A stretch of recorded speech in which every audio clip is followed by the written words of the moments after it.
Ito naman para sa mga mahilig gumimik. Nagbabala po ngayon ang pambansang pulisya sa mga party-goers, lalo na sa mga kababaihan. Ito'y sa harap po ng ilang insidente ng rape sa bansa. Alamin natin ang ulat mula kay Alvin Baltazar.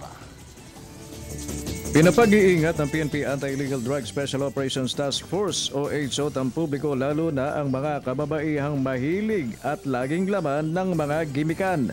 Kasunod ito ng pagdulog sa kanilang tanggapan ng isang babaeng na biktima ng pangahalay matapos na hainan at makakain ng cake na sinahugan pala ng tinatawag na rape drug.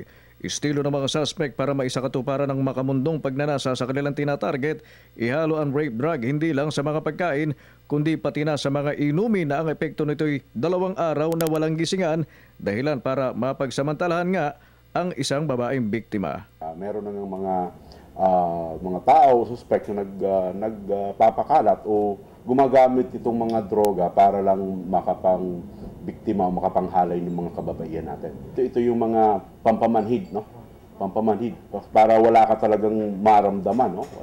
2 araw na tulog ka, so hindi mo na malaman kahit yung nangyari nung tulog ka o nung langon-langon ka, hindi mo maalala. Talamak din umano ang paggamit ng rape drug na mga walang konsensyang individual na ang agente na may makapangulimbat ng pag-aaring hindi naman sa kanila. Babae umano ang karaniwan namang gumagawa nito at ang tinatarget nilang mga biktima, mga dayuhang bago lang nila nakilala. Tsaka dito sa hindi lamang hindi lamang babae ang biktima, meron na rin tayong naulat na mga lalaki naman ang naatiban. Ginagamitan naman itong mga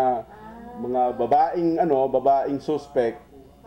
Aalokin ng beer, aalokin uminom sa isang beer joint, bibigyan ng mineral water, meron na palang tinunaw, no? Natunaw na atiban doon sa inumin. At yung foreigner, pagising niya, 2 araw na nakalipas. Hubad na siya. Payo ng PNP, mag-ingat at kilatising maigi ang mga taong nakakasalamuha at huwag kalimutan ang katagang "Don't talk to strangers". Kung hindi mapigilan ng sarili na pumunta sa mga party, baka bubuti kung magdala na lang anya ng sariling inumin ang mga gimikero at gimikera para makatiyak na hanggang sa kanilang pagising mananatili ang puri at dangal na pinakaiingat-ingatan. Para sa Telebisyon ng Bayan, Alvin Baltazar.